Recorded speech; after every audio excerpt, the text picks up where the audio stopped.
Hi, this is a quick walkthrough of setting up the ACLs for our HiOS switches. I'm using an RSP35, but as long as the switch supports the ACLs, the setup should be one and the same.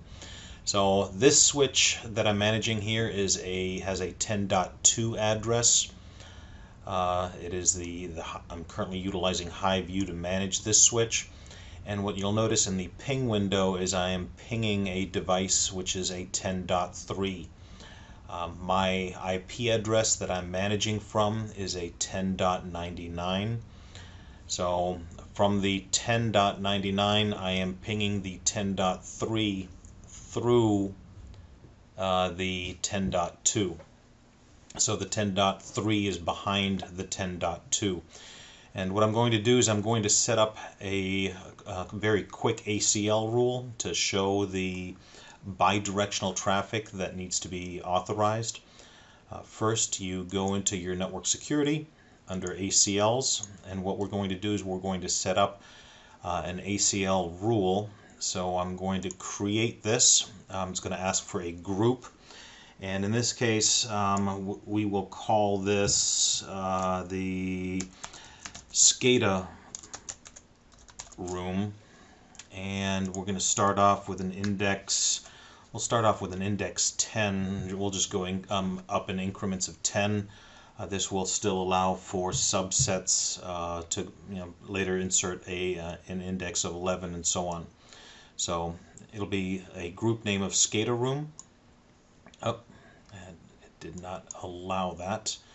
And I'm assuming it might be that there is a space in there, so we'll do another entry, SCADA underscore room and index 10.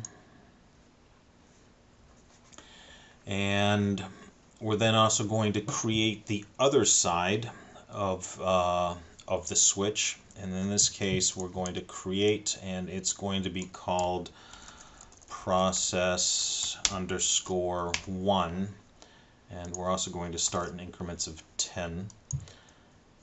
So we now have our two IP groups, and one of the first things that I want to do is I want to make sure that I will be able to reach the switch itself that I'm going through. So what I'm going to do is I'm going to turn off match every packet. The source IP address in this case is going to be a 10.10.10.99, which is my PC. And then the destination IP address is going to be a 10.10.10.2, which is the switch that I'm currently managing here. So I want to make sure that I have the ability to manage that switch. So that'll be the incoming port. And then obviously I want to make sure that we'll go ahead and we'll hit set. Then I'm going to create another under SCADA room. In this case it'll be index 20, and I will want to be able to ping from 10.10.10.99. I want the destination address to be 10.10.10.3. And so that the switch will also allow the ping response through from the process side, I'm going to put in 10.10.10.3 with a destination, which is where the ping request initially came from, which would be my laptop. So again, what we have here is we have my laptop allowing communication to the switch that I'm managing right now, and then we have my laptop to the other switch, which I am pinging up here in this little window, and then we have on the other side we have the process area.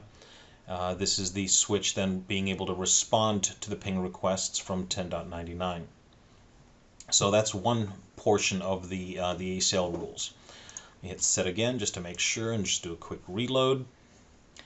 And next we're going to assign the rules. So what we're going to do is we're going to assign them, and I have the SCADA room attached to port 9. So we're going to select port 9. Priority, we'll give that a priority of 3. And it is the SCADA room that's attached to that port.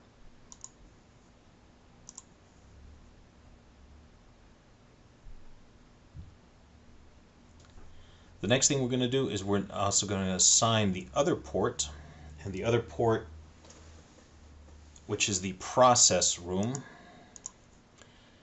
it is attached to port 5.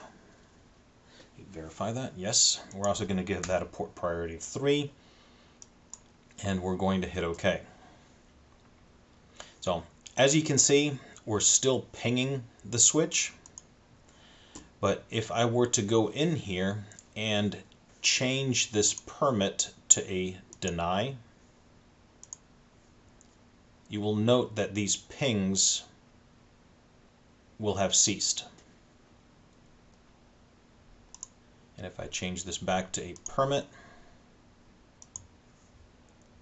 the pings will then resume. So it's a very easy way of being able to segment out as to what is allowed to communicate into these ports simply by utilizing ACLs. Obviously, we're utilizing all protocols, so I can get significantly more narrow. I can dictate as to whether it's TCP traffic, UDP traffic, ICMP ping, the source port, and so on and so forth. But this is the most basic means of doing this. The last thing that needs to be kept in mind is, again, you have this little warning triangle here, so all of these changes are currently residing in your volatile memory. Always make sure that you go into here and save the configuration. By doing so, the changes will be moved to non-volatile memory, meaning that at this point in time I can now power cycle the switch, and all of these changes are going to be permanent until the next time I log into the switch and make changes. Hope this helps. If you have any concerns, questions, whatnot, please feel free to give us a shout. Thank you very much. Bye-bye.